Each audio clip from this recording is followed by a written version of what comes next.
So with me today, first of all, Payton, thank you for agreeing to talk to me for a little bit. Payton Turner, edge rusher out of Houston. My first question I have for you, before you get into like introducing yourself, I know a lot of people have started defining like defensive lineman and edge. What do you call yourself as a football player? What position do you say you play? I'm an edge that can play D line, so I Okay. play all up and down the D line. I'm an edge player. Okay. I like it. So, Peyton, before I start asking you questions, if you just want to introduce yourself, give me a little background on you. You can go as far back in your football story as you would like. Go all the way back to Pee Wee, as far as you think is important for the people to hear.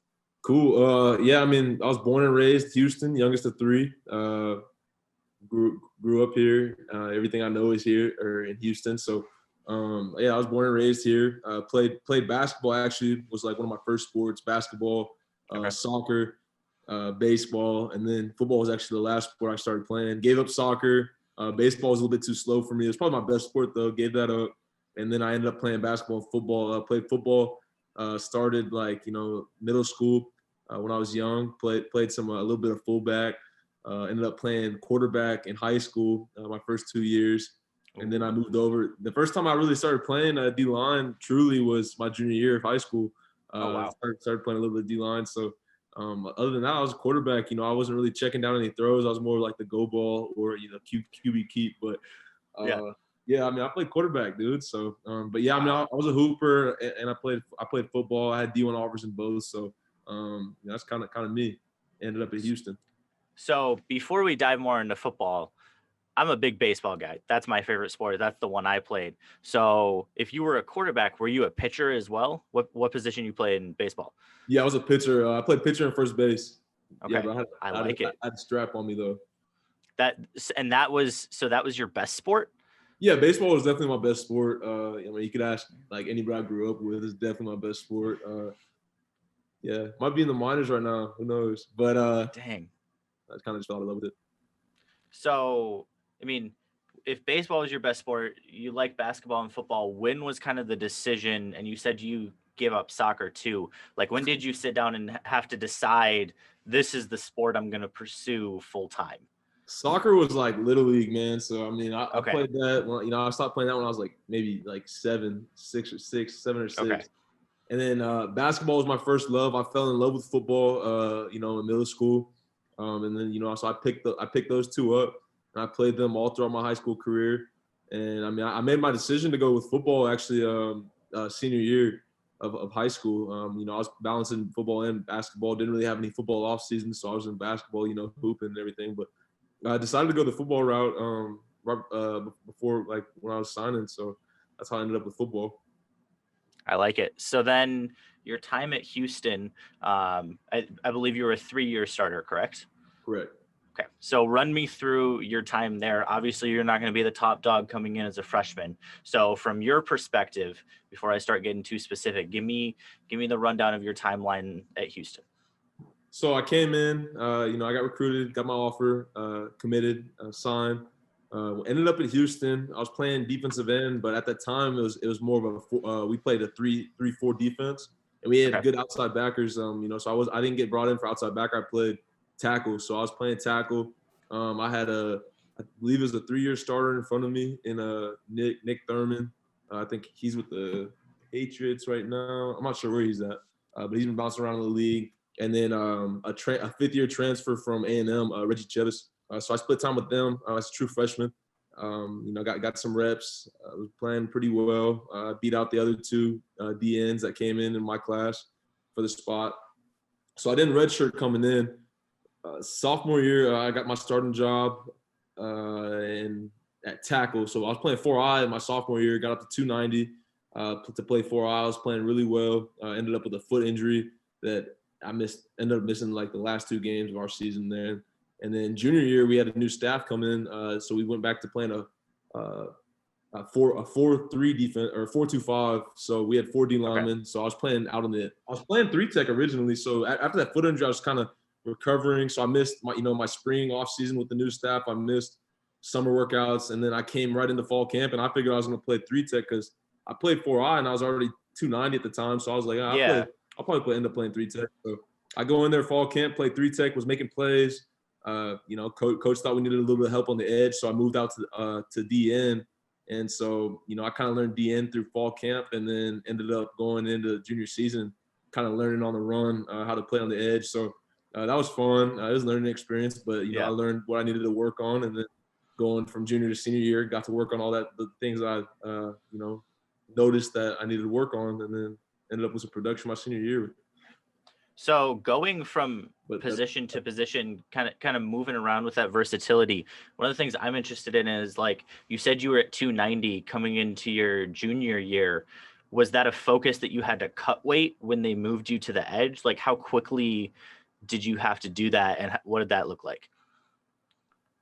Right. So, I mean, it's weird because the 4-eye technique, it's more about being stout than anything. So you don't really want to be in there. It's less about quickness and more about just like raw strength and how hard it is for someone to move you out of that B gap and for you to compress that A gap.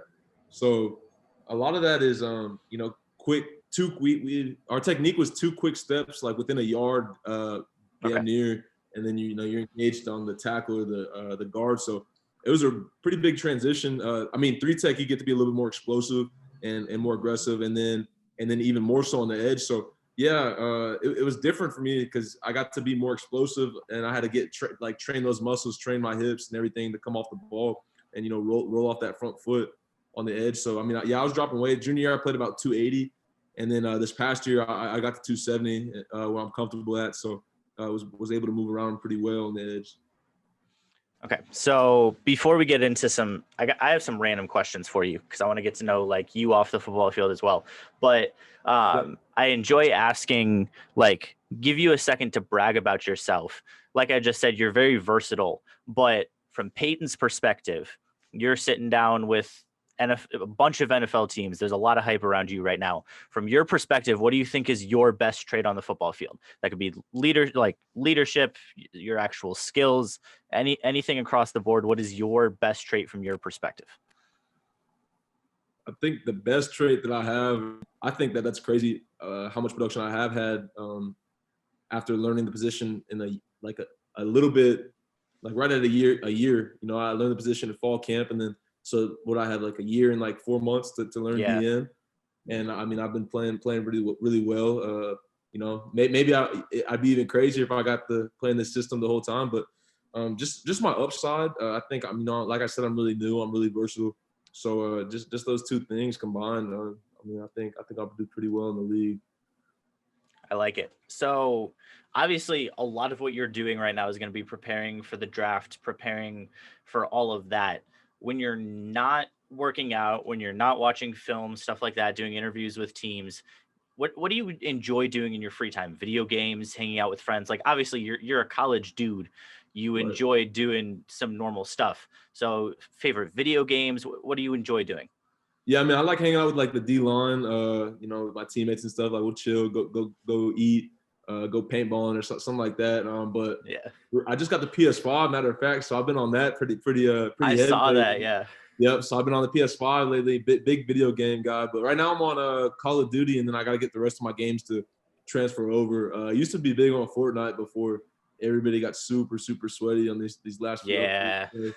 Haven't been on Fortnite as much, but I watch anime, Naruto, Dragon Ball Z, big on those. I cook. I'm a pretty good cook in the kitchen. I'm pretty good. Big dudes got to eat, so figured out how to cook throughout my college career. But other than that, I'm really just chilling, watching TV. So just to let you know, I don't know if you saw, there was a new Fortnite update today. It looks weird. I'm not a big fan. I've been playing for way too long. I agree. People have gotten too sweaty. I play with the boys. Other than that, I don't play to win anymore because it doesn't go very well. Right. It's more just like a catch up with your boys on the game. Exactly. Yeah. But I'm interested. You said you're a really good cook. So what's your favorite thing to make? My favorite thing, and like the easiest thing for me is, well, breakfast food is always good and easy. Like I'll make French toast, waffles, eggs, bacon, all that. But like what I'll make most often, I think, is pasta, like shrimp pasta or chicken pasta, like just pasta. Like I love pasta. So I'm pretty big on the pasta for sure. So if I were to compare Peyton's pasta versus Olive Garden, who wins? Yeah, mine has more than salt and pepper, so I think Oh, I'm beating Olive Garden on that one. Don't tell him I shots said that. fired. Don't tag him. No, I'm gonna clip that, tag him on Twitter, be like, NFL draft prospect Peyton Turner calls out Olive Garden. No, Nah, no, I like it. That's impressive. I make it pretty good though. I like it. So I mean, you're going through the draft process right now. It's not a normal draft process, obviously. Case in point, we're doing this over Zoom, stuff like that. So how has that been meeting with teams virtually? Obviously, I don't know exactly what that process looks like. But how has it been, training with COVID protocols, doing your season with COVID, all of that? Obviously, you probably had in your mind from other guys that you've seen go through the process what it was supposed to look like. But how has that been in a non-traditional NFL draft process so far? I think in some ways, it might be a little easier on the teams just because they don't have to fly everybody up and Yeah. these super concrete schedules. But I mean, it's definitely different than what I expected. We get on these phone calls, they go from 15 minutes to an hour and 15 minutes. So just watching film, chopping it up about football, talking about personal lives and stuff. So it's been a pretty long process. Even though I guess I can't really see them in person and stuff, but I feel like the process is just as long or pretty similar. I mean, I can't speak from experience because it's the first time I've gone through it, but I'd imagine that it's not too much different other than no in-person things or not a bunch of scouts stopping by. Yeah. So I mean, I've just been trying to enjoy it. Everybody, every vet, every NFL legend or anybody at the combine that has like any ties, just always tells you to enjoy it because it goes by fast, even though in the moment it's not. So I've been trying to enjoy it more so than anything, but it's definitely a long process. So I know, like, obviously when I'm sitting down with you, like I said earlier, I don't really prepare questions. Obviously NFL teams definitely prepare their questions. Have you gotten any like really weird ones? I don't know if that's something you can share, but you don't have to say the team, but have you gotten any like really off the beaten path question, like not the normal, like, oh, here's this scheme, look at it, or tell us about your personal life, like what kind of dude are you? Do they ask weird questions too? Yeah, I think the weirdest one I got was actually earlier I got a weirder one this morning. I got yesterday. I got one. They asked me how long do I sit on the toilet? Like usually, I'm like, bro, what? Like, really? Yeah, I was like, well, that doesn't even make sense. Like, why do you care? Like, what? Like, what? They got to make sure you can go during halftime. That's the question. I don't know what that was about, but yeah, that's probably the weirdest one I got as of date. But there's definitely that's some crazy. Is it weird? Again, I've never gone through the draft process, so this is partially just curiosity. But how much do they dig through your personal life? I know have you ever seen the movie Draft Day with Kevin Costner? I think a lot of that's actually pretty. They probably do. I don't hear as much about it, but a few teams will share like what they've discovered or whatever. But or they'll be like, yeah, we talked to your high school coach and everything. Oh wow. Yeah, so I mean, they definitely do their research and do their homework, but I mean, I'd assume that they would do no less if they're about to spend millions on dudes. So that's fair. Do your due diligence. So Peyton, again, I'll give you a little opportunity to brag about yourself. Obviously, draft projections are really hard. People sit down and do their mock drafts. I am not usually like a super deep draft guy. I'll be honest, most of the time after like the second round, I get a little bit lost unless it's for the teams that I'm covering. Where do you think that you should go? Not necessarily where you've been told you're projected. Where do you think you should go?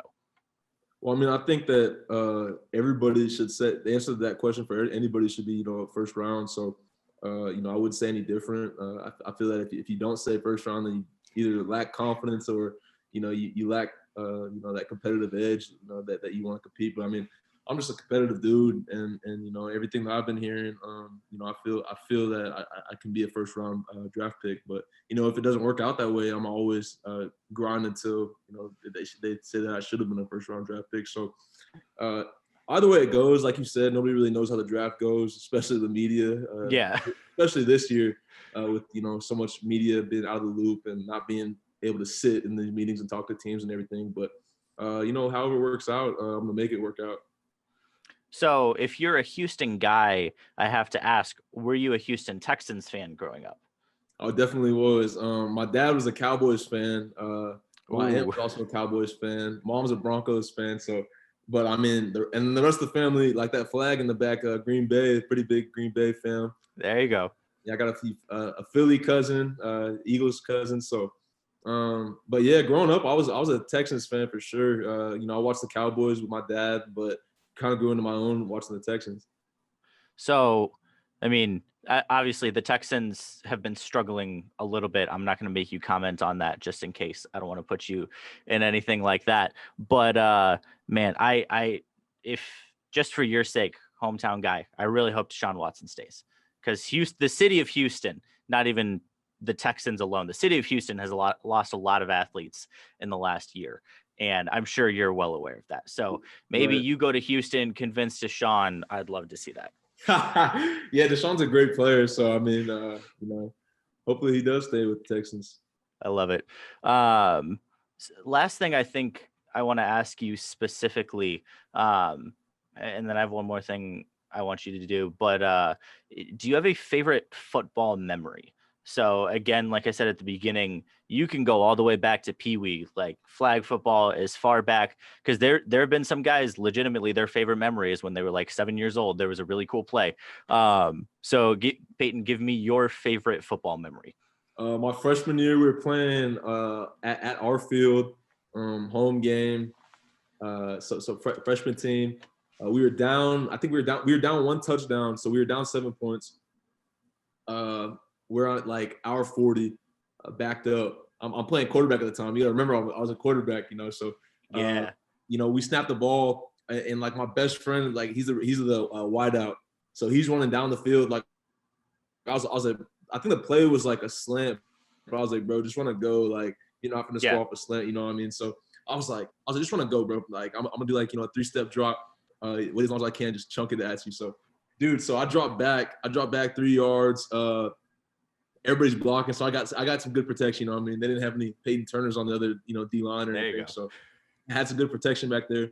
Drop back, man. I just yanked that thing. I threw it as hard as I could. I think it had to be like a 60-yard, 50-yard bomb. So Ooh. I threw it down. I think let's do the math on it. So we're at the R40. I dropped back probably like the R35.